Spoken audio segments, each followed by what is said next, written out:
So last time we have proved that the sample mean and the CSSP matrix by n, these actually form solution to the likelihood equations. We had multiple equations. So I had stopped by saying that so far we have just established that they are solutions to likelihood equations. We have not yet proved that they actually maximize the likelihood. So we have not yet established that these are actually the maximum likelihood estimate. Today we'll complete that proof. So my aim is to prove that these solutions actually maximize the likelihood. So they don't minimize or they are not saddle points. So O bar and S by n actually maximize the likelihood. Now generally when we say we want to prove that they actually maximize the likelihood, we need to go for second derivative, which we call as Hessian matrix, and then try to see whether it's positive definite or not. But here, since the number of parameters is quite large, going via the Hessian matrix would be quite complicated. So what we do is, we will substitute these in the likelihood and we will show that any other combination of mu hat and sigma hat would actually give likelihood value less than this. So what we try to prove is ln L, that is the log likelihood, computed at O bar S by n is greater than or equal to likelihood computed at any other vector B and any other matrix G. Of course, I have some conditions that B has to be in RP and G has to be P cross P symmetric positive definite matrix. These conditions I have to put. So if I substitute any other parameter combination in the likelihood, then that value of the likelihood should be less than this value of the likelihood. In that case, we can say that O bar S by n actually maximize the likelihood because they are having maximum value. So let us try to prove this. So we will consider the difference between these two sides. So ln at O bar S by n minus ln L at B G. So if I can prove that this difference is greater than or equal to 0, then my job is done.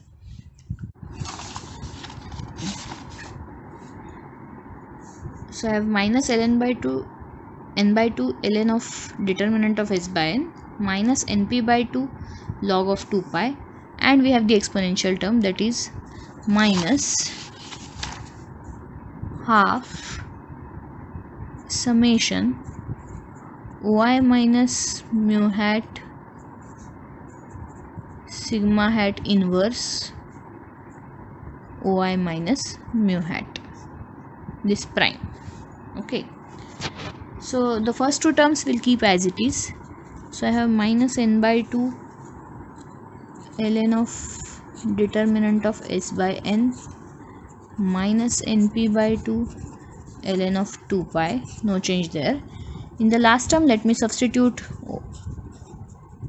mu hat and sigma hat. So mu hat is O bar prime, sigma hat we know is S upon n inverse y minus mu hat, that is y minus O bar again. Okay, so this is some more I going from 1 to n. We know that this is actually scalar, so I can write this last term, let me call this as say C. So this C can actually be written as sum over I going from 1 to n, trace of the same thing. Since it's a constant, I can say it is trace of itself. So OI minus O bar prime S upon n inverse OI minus O bar. Now since it is trace, I can change the order. So this would become sum over I going from 1 to n, trace of y minus O bar prime.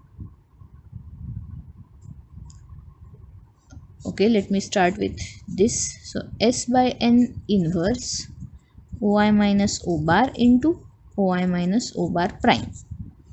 Okay, now summation and trace can be interchanged. So my C becomes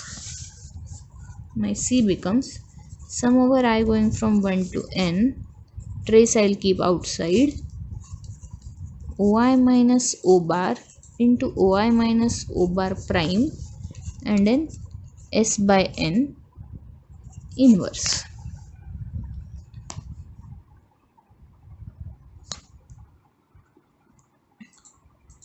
What we know is summation OI minus O bar into OI minus O bar prime is nothing but S. So this becomes trace of S inverse, and n is also an inverse, so it will go here.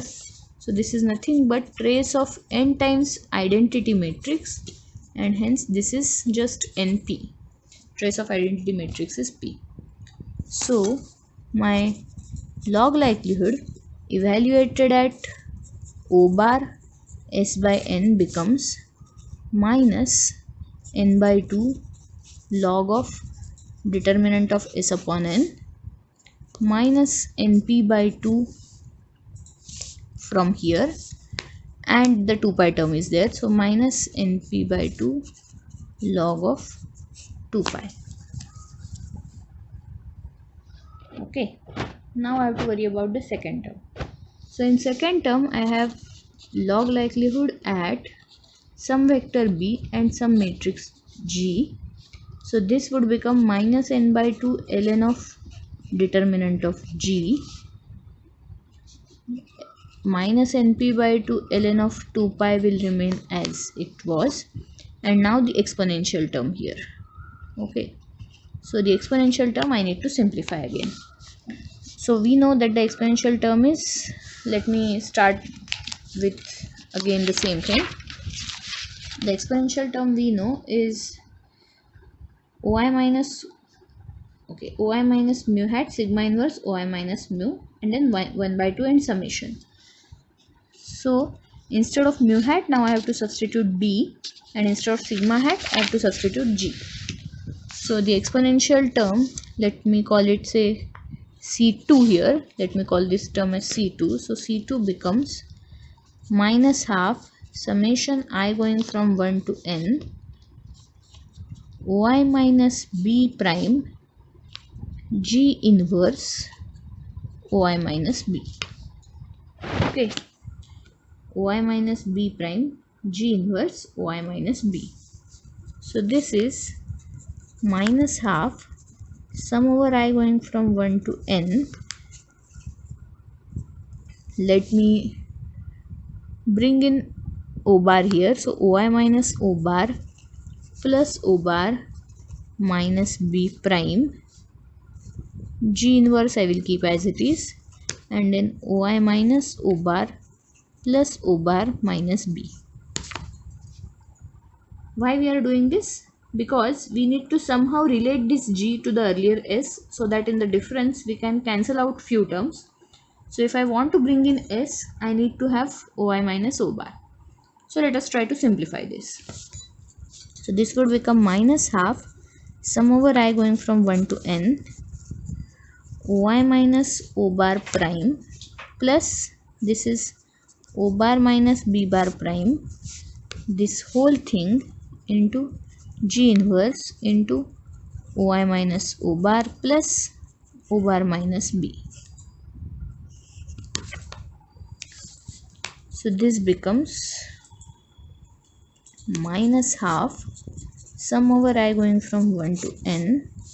If I take the product, I will have OI minus O bar prime G inverse OI minus O bar as my first term, then OI minus O bar prime G inverse O bar minus B as my next term, then plus O bar minus B prime G inverse OI minus O bar plus O bar minus B prime G inverse O bar minus B.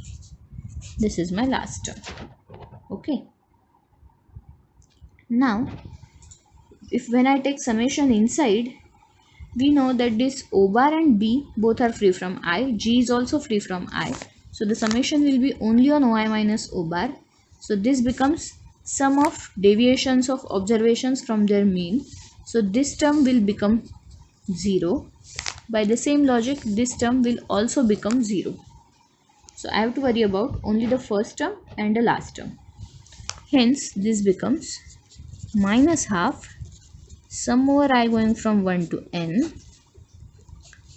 OI minus O bar prime G inverse OI minus O bar plus, let me keep minus half outside, so plus, now sum over I going from 1 to n, this is free from I, so actually it would become just n times O bar minus B prime G inverse O bar minus B. Okay, so we will do the same adjustment here. I can write this quantity as trace of itself, then I will interchange trace and summation. So this would become minus half sum over I going from 1 to n trace of, I can change the order, so G inverse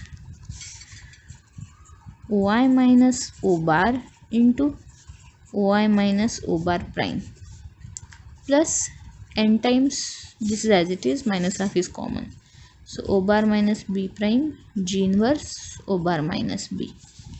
This is as it is.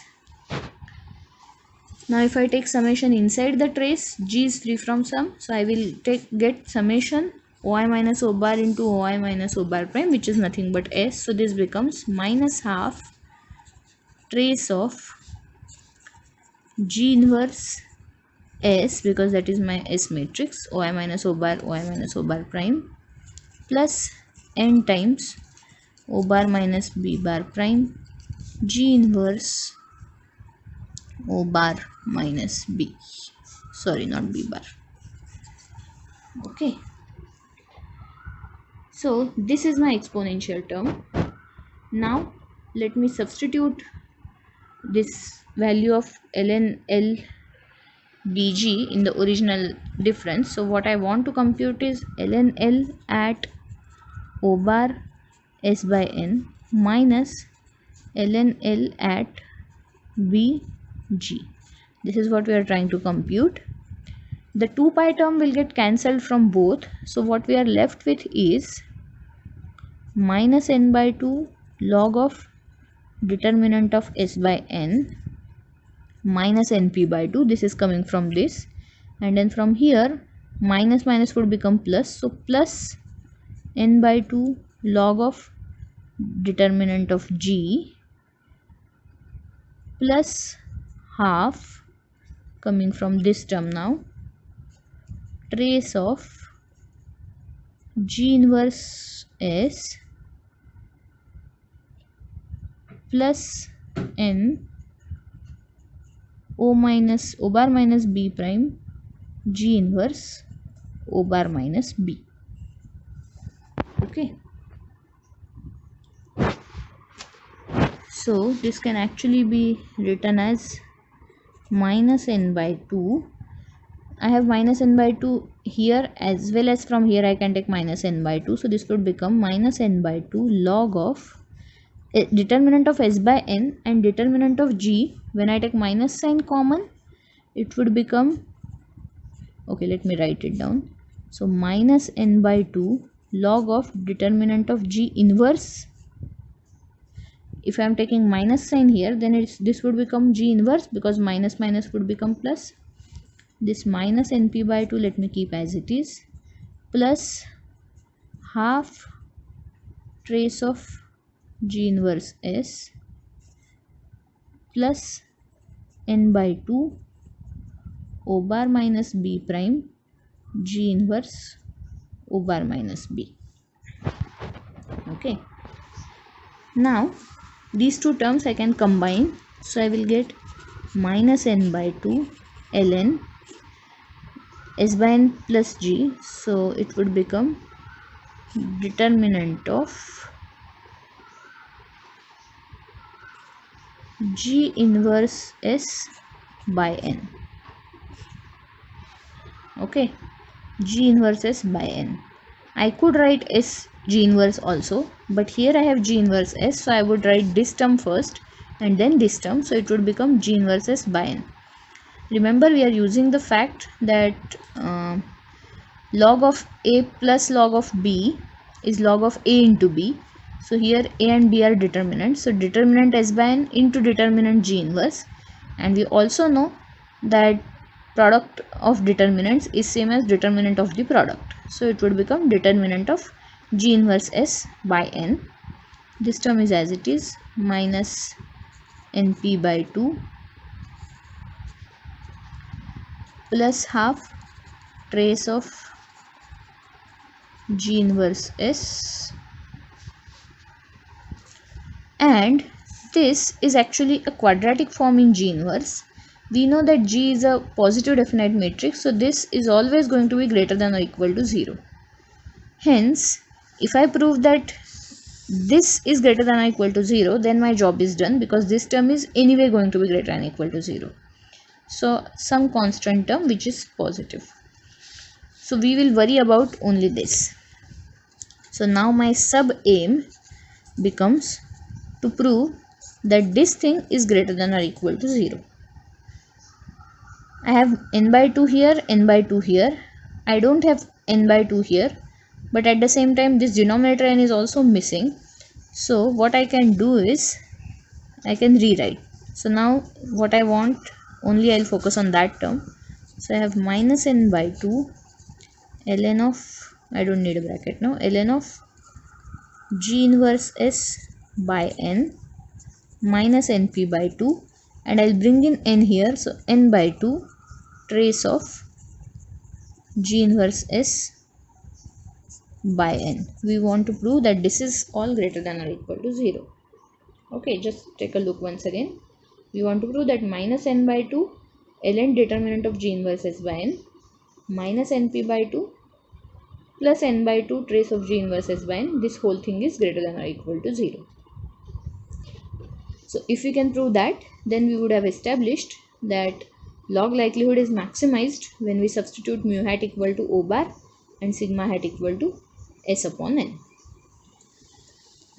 Now generally, if I want to relate determinant and trace of two matrices, one way, in fact the easiest way to do it is via eigenvalues.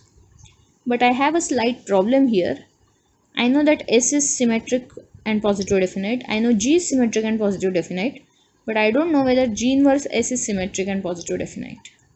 Okay, so what we will try to do is, first we'll try to bring in some symmetric positive definite matrix. So for that, let H be defined as G raised to half.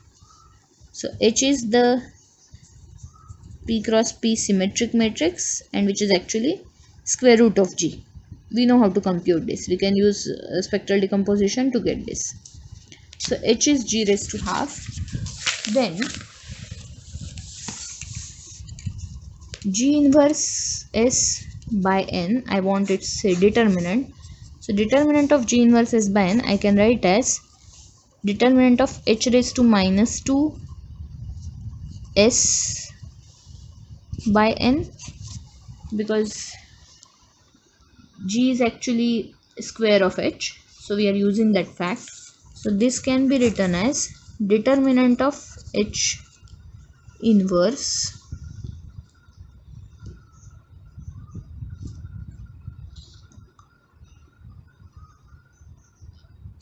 determinant of S by n into determinant of H inverse. Okay, is it okay? So this becomes determinant of H inverse S H inverse by n, and now since H is symmetric, S is symmetric, H inverse S H inverse is also symmetric, because if we take prime, it will be H inverse prime S prime H inverse prime, which is nothing but H inverse S H inverse. So determinant of G inverse S by n can be written as this. Similarly, trace of G inverse S by n can be written as trace of, again I will write G inverse as H raised to minus 2 S upon n. So this becomes trace of H raised to minus 1 h raised to minus 1 s upon n. So by using rules of trace, this will become trace of h inverse s h inverse by n. So this is again a symmetric matrix. Okay.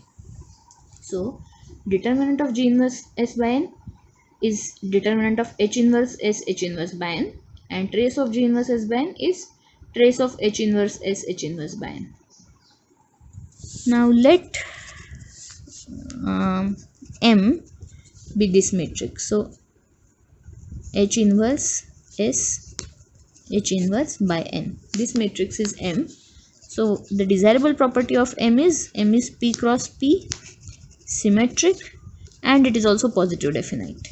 Why? Because all these three are positive definite, so the product of their determinants is going to be positive, hence this is also positive. Now M is this matrix. So my original difference that I was trying to compute, ln of O bar s by n minus ln of b g, we know that this is greater than or equal to, let us substitute. So minus n by 2 ln of determinant of m, I can write determinant of m, then minus np by 2 as it is. So minus np by 2 and then plus n by 2 trace of m. This we know. So we are trying to prove that this is greater than or equal to 0. So now my aim is to prove minus n by 2 ln of determinant of m minus np by 2 plus n by 2 trace of m is greater than or equal to 0, where m is a p cross p symmetric positive definite matrix. Okay. Since it is p cross p symmetric positive definite matrix, I can say that all eigenvalues of m are going to be positive. So let me write this term in terms of its eigenvalues. So I have LHS, which I want to prove, is equal to minus n by 2 ln determinant of m is product over I going from 1 to p lambda I, if lambda is are the eigenvalues, minus np by 2 plus n by 2 sum over I going from 1 to p lambda I, where lambda 1, lambda 2 up to lambda p are eigenvalues of m.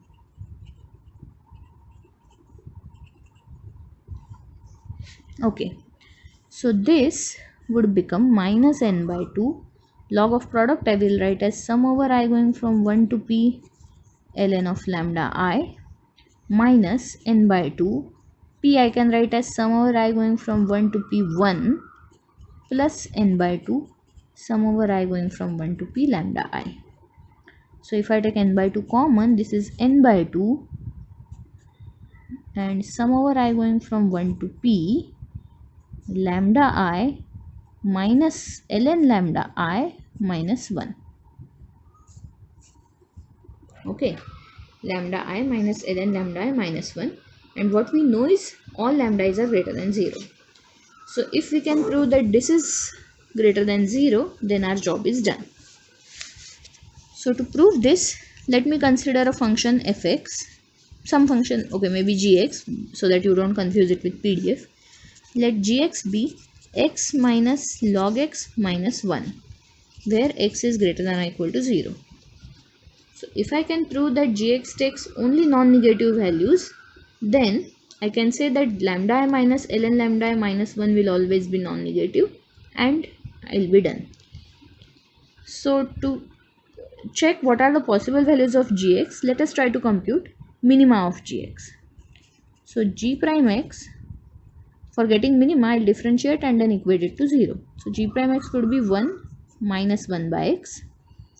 So if I equate it to 0, I would get x equal to 1 To confirm that this is minima, I need to compute g double prime x, which could be plus 1 by x square, because this minus and then minus coming from derivative would compensate, which is greater than 0 for every x greater than or equal to 0.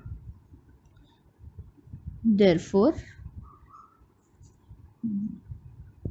gx is minimized at x equal to 1. Okay, I have to substitute x equal to 1, not for every x. I have to substitute anyway x equal to 1. So gx is minimized at x equal to 1, and g of 1 is 1 minus log of 1 minus 1, which would be 0. Gx is minimized at 1 means gx is always greater than or equal to g of 1, which is 0. Therefore, gx is always non-negative. Hence, I can conclude that lambda I minus ln lambda I minus 1 is always greater than or equal to 0. Therefore, this is always greater than or equal to 0. This is what I was trying to compute. So, what we have established is ln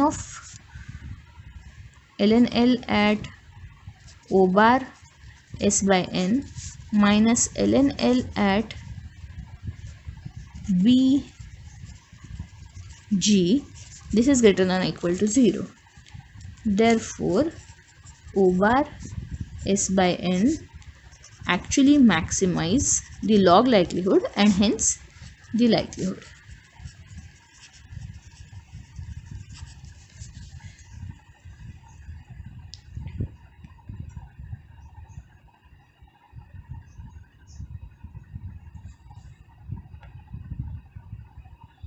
So we have established that O bar S by n are now actually maximum likelihood estimates. In the earlier lecture, we had proved that they are solutions to likelihood equations, and now we have proved that they maximize the likelihood.